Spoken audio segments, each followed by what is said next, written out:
Grounded to second. 2 years removed from losing 100. The Rangers have won the pennant.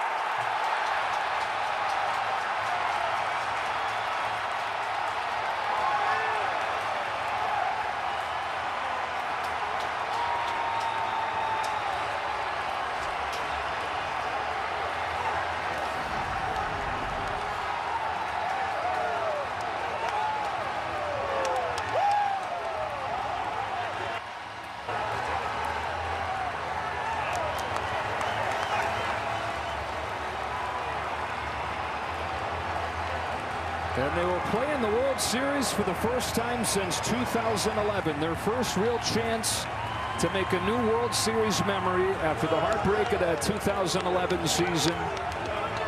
And plenty of heartbreak along this path that they've been able to overcome, that they've responded to. And they're the champions of the American League, toppling the Houston Astros. It's a gritty bunch, and that gritty bunch is one step closer to achieving the ultimate dream in spring training.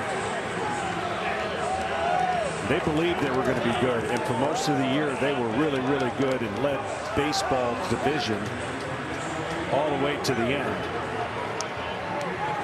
Offseason signing Nathan Eovaldi wins Game 6. Deadline pickup Max Scherzer starts Game 7. Deadline pickup Jordan Montgomery wins Game 7. He is 3-0 in the postseason. Nathan Eovaldi perfect in the postseason as well. They've rode those two arms, and they got an encouraging start from Scherzer tonight as they look ahead to the World Series, looking as formidable as ever. Well, it's a no-nonsense team, and basically Bruce Bochy, he pencils in his same lineup. There's really not much going on, and you could tell he is. It doesn't get old, right? I mean, he's had it. He's been there. He's been to the mountaintop. It does not get old. And they said, yeah, woke up today, you got some anxiousness, even though he's managed now 89 postseason games in his career. He had managed a couple Game 7s and won them both. He said, no, this is still what you do it for. This is why I came back.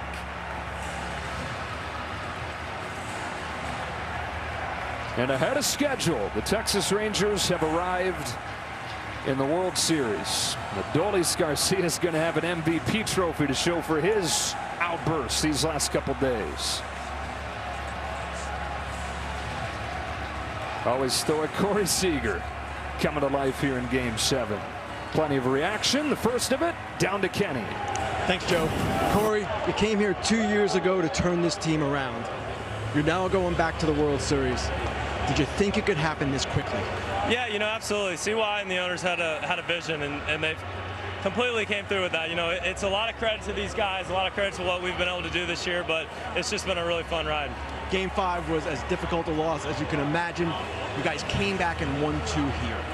How did you do it? Resilience, man. This team's tough. You know, we weren't out of it. That is a tough loss. We moved on right away, but we knew what we had in front of us, and we took the opportunity. You've seen some great things in the postseason. You've done some great things in the postseason. What did you think of Adolis Garcia this series? He's a bad man, isn't he? To be able to come into this atmosphere, get booed every at-bat, and do what he did was pretty special. It was really fun to watch. Corey, thanks a lot. Congratulations. Thank you. Over to Tom Verducci. Thanks, Ken. I'm with Jordan Montgomery. Jordan, your second career appearance out of the bullpen. You came into a 4-2 game at that time. You walk out of this game with the win in an ALCS Game 7. Tell me about the experience coming out of the pen. I knew coming into today I was going to get in there. I told them I wanted to just skip my bullpen. I can give them everything I got, and I felt like those innings were kind of huge momentum innings to give them everything I could, and obviously the bats woke up and they put together some great AB. So I mean, it was nice to have a lead, and I just tried to put up as many zeros as I could. Jordan, you jumped aboard this train July 30th after the trade here. What team did you find? What team did you learn about here, especially the postseason, with 8 wins on the road? A lot of good players, a lot of guys that battle, and really just we had kind of had our backs against the wall, and we showed up and played some good baseball. And now you're not only going to the World Series, you have home field advantage in the World Series. How does that sound to you? Sounds great. I mean, hopefully we play a little better at home than we did previously, but I like how we're playing right now. Thanks so much. Enjoy it. Thank you. Now over to Ken Rosenthal. Thanks, Tom. Evan, you're 21 years old. You didn't join this team until September, and now you're going to the World Series. How would you describe this journey? It's hard to describe. This is just so much fun. It's an incredible group of guys. Super thankful to be a part of it, and we're gonna keep it going. This is a lot of fun. This season, you started obviously in the minor leagues, and then you get to the majors. What did you learn about this group of players? Man, I'll tell you what, this is just a group of guys that's got no quit in them. Everybody can, step up at any moment. Pitchers and position players alike. It's just unreal. Were you nervous today? I'm sorry? Were you nervous today? Game 7. No nerves, no nerves. This is just too much fun. You're going to come out here. Baseball's baseball. A little bit antsy, just want to get ready to play. But, man, once you get going, it's just all fun. Evan, congratulations. Thank you. Thank you. Joe, back to you. Man, it's amazing, John. We were talking about the postseason pulse. What would the 21-year-old have? How about hardly any pulse, even in a Game 7? No nerves. It's amazing. I mean, that's just that's a special young man, and it really is a special team that we're going to get to find out how far they get to go, because, man, hard to explain. They're about to host the World Series at Globe Life Field, where the World Series was in an empty Globe Life Field neutral site in 2020. Who will it be, though? The winner of Game 7 on the National League side. Over on TBS tomorrow, the D-backs and the Phillies will figure that one out. We're going to find out officially who the MVP is. We got the trophy ceremony on the other side of this break. Start Saturday strong with Big News Saturday on Fox. Dylan Gabriel has Oklahoma back on top of the Big 12. The 6th-ranked surging Sooners face off against the Jayhawks. The best pregame, the best announcers, the biggest games. Oklahoma, Kansas. Big News Saturday on Fox.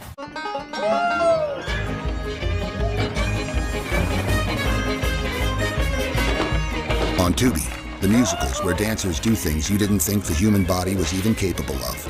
Just keep going.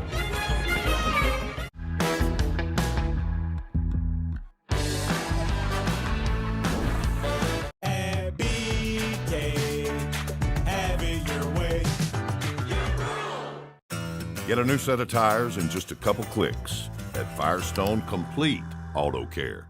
With the Wells Fargo Active Cash Card, you earn 2% cash back on what you want, like first date plans and need. No. Just my shoe. Like maybe shoes without laces. The Wells Fargo Active Cash Card. That's real life ready.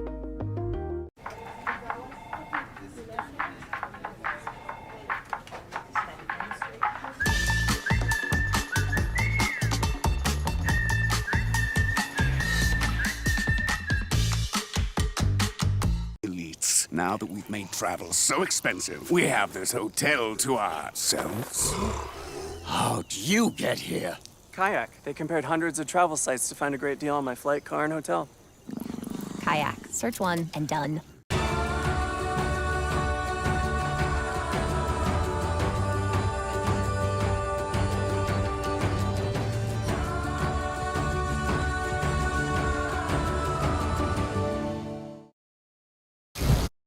Hitting 9. On the mound for the Astros, the 26-year-old from La Victoria, Dominican Republic, who won Game 3 of the championship series, and again, John showed the perfect pulse for the postseason. He's unbelievable, and he's unbelievable with his fastball. He's got obviously great usage, and he's got the slider and curveball along with the changeup. But here's the key. He throws fastballs, and he doesn't throw them for strikes very often, but he gets outs behind in the count and outs with his fastball. Somebody has to change that narrative. Who will impose their will? Will it be his fastball, or will the Rangers finally get on top of a heater? Take a look at tonight's FanDuel Live same-game parlay. Mitch Garver homered in yesterday's game. Jeremy Pena, the Astros would love to get going. Last year's CS and World Series MVP has had a tough go of it. All right, John, Game 7 is different. I mean, you can play in a million postseason games, but Game 7 is different. You pitched in 3 of them. What's it take to thrive in a Game 7? You know what it takes? I actually have a little acronym that I played off the word 7. You've got to have a slow heartbeat. You've got to be able to handle your emotions in check. your vision. What is your vision like? Are you locked in? Is it tunnel-like? And you've got to enjoy the moment, because if you don't, then that means there's too much pressure. The nerves. How do you handle the nerves? Is it normal? And all these things in one big bucket. It's a time of a lifetime for somebody to be a hero, because somebody will be a hero tonight. Who takes their walks? Who plays it straight and actually executes will win this game. The guy on the mound they call El Reptile for how cold-blooded he is, making his first Game 7 start. He's only fortified that reputation that he got in the minors since getting here to the big leagues. And he's got his catcher with a nod to him, wearing the snakeskin reptile cleats as he gets back there to catch Javier. All eyes on the great state of Texas for this gift of a Game 7. The battle for Texas, the battle for the pennant, and off we go in Game 7. A fastball is upstairs, 1-0 on Marcus Semien. Top of the zone. That's where he's going to go. What is so unique about him, normally when you pitch behind in the count, especially in a Game 7, you're in trouble. Not so much for Christian Javier. He took a no-hitter into the 5th in Game 3. Ground ball to short, Jeremy Pena. One gone in this first inning.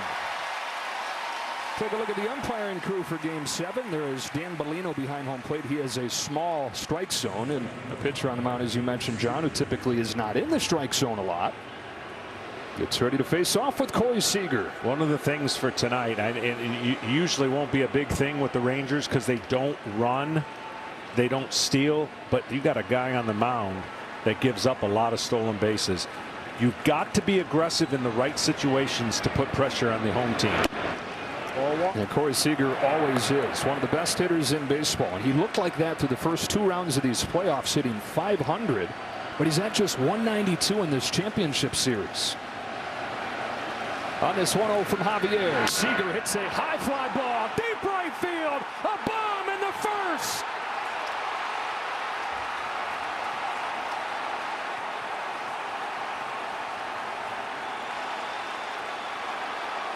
Right away, a statement. Right away, shock value. I talked about, can the Rangers get on top of the fastball? They haven't all series. Watch where this pitch is. It is at the top of the zone. And I'm telling you right now, when you think about where that pitch is and that location of the strike zone, he crushes it. He has been popping them up. Statement 1 goes to the Rangers.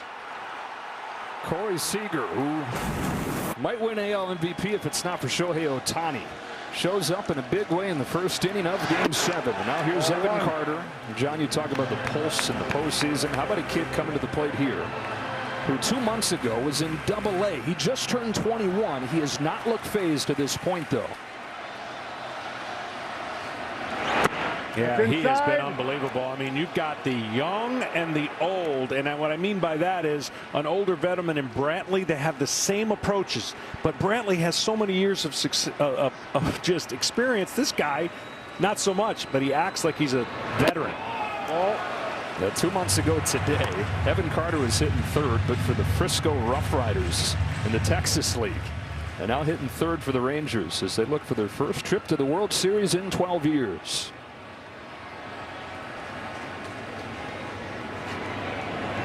3 balls, 1 strike. I just can't tell you, when you get to a game like this, it's about imposing your will. And if a starting pitcher imposes his will, he puts the offense on defense, really, on the defense in the box. Right away, you're seeing a tight strike zone, a hitter's strike zone, and the stuff in the zone is going to be crucial. And I already talked about Javier doesn't throw as many strikes. This was a planned attack. Seager was looking to hit a fastball up, and he did it in the best way you can.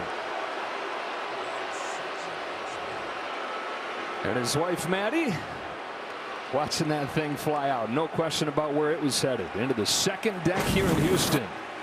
And speaking of hitting it hard, John, here comes Adolis Garcia, who had a grand slam in the 9th inning yesterday to continue this roller coaster of a championship series. No doubt. And the right guys on first base. Look for the stolen base. Again, you've got to push the gas and take advantage when someone is not very good. at holding runners and stolen bases. Look for Carter at some point in this inning to go. Stole a base yesterday, and again, to your point, Javier's given up 22 stolen bases in 25 tries this year. Focus right here, though, on the man at the plate, Adolis Garcia.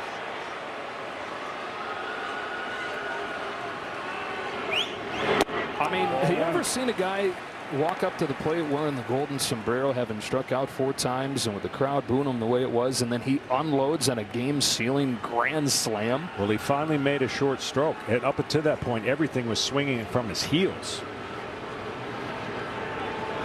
There goes Carter, swing and a miss. Throw from Maldonado, not in time, and a stolen base for Carter.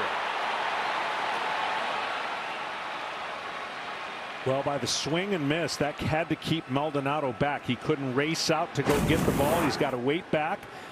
And a great jump. And stolen base. Puts him into scoring position for a guy in Adolis Garcia who's knocked in 15 in this postseason. On a 1-1 from Javier. Garcia fouls it back. He had one to hit there. You can tell emotionally Garcia wants to hit the ball to the moon. And he tried that the first 4 times. But mechanically, he cannot afford huge swing after huge swing, especially if they're going to attack him at the top of the zone. As you can hear from these fans, he's taken on the role of the villain in this series. Villain in Houston, but he's turning into a legend for Rangers fans.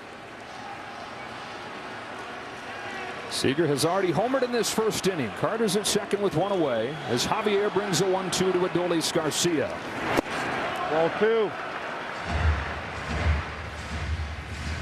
Now, Javier has dominated in the postseason. 4 postseason starts in his career. He's won them all. And numbers that make you do a double take. Hitters are 5 for 70 against Javier in his starts in October. His 2-2 spins away, not close.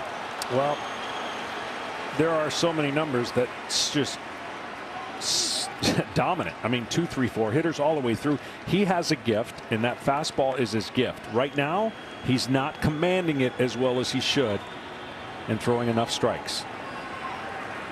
Here's his payoff. Garcia gets up on it, drives it to left, back it goes, off the wall. Carter read it well. Here he comes. 2-0 Texas in the first. Adolis Garcia's tear continues. I'm not so sure he would have got a double, but he was admiring it as if it was a home run. A good read to your point about Carter. He got on top of it. He thought it was gone. He's standing there now. That doesn't play well when you could be at second base. And again, this has been an emotional series for him, an emotional game 7. And he thought he had it.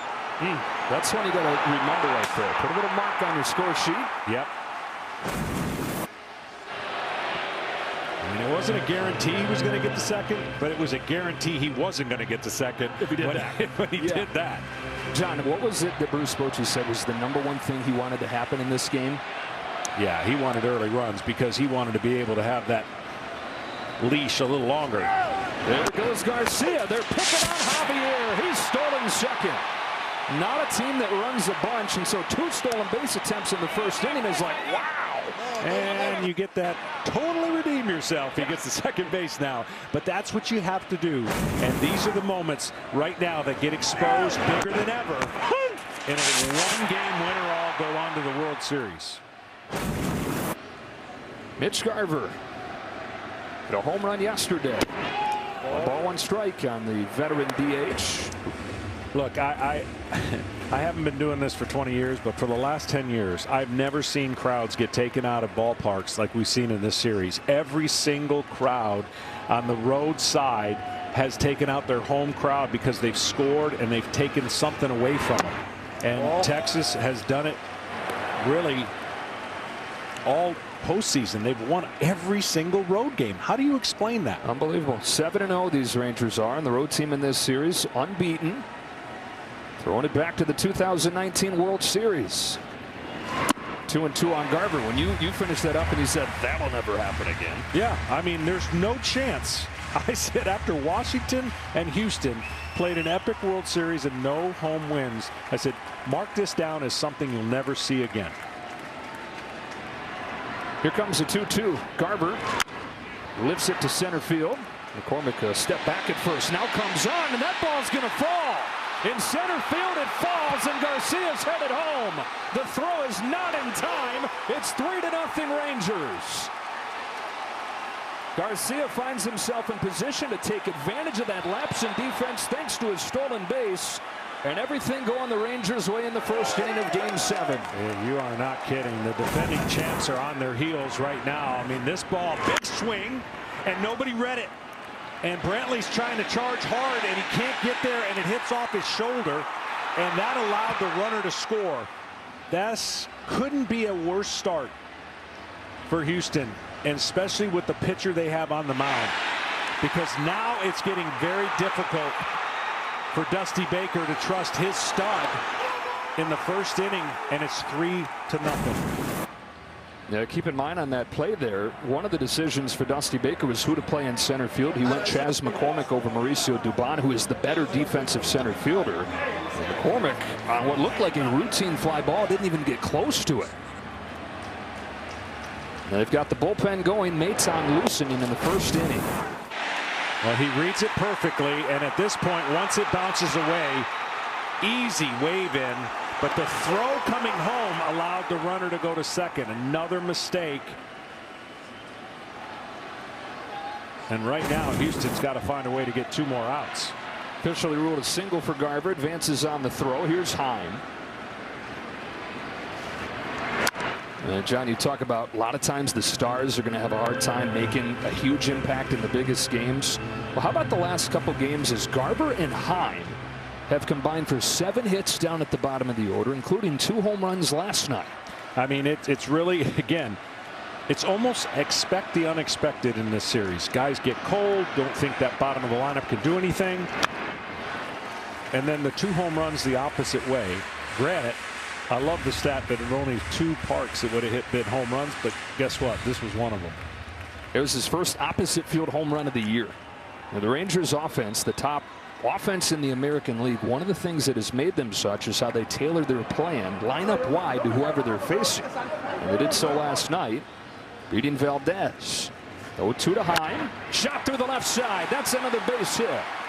Garver to third. Texas at the corners.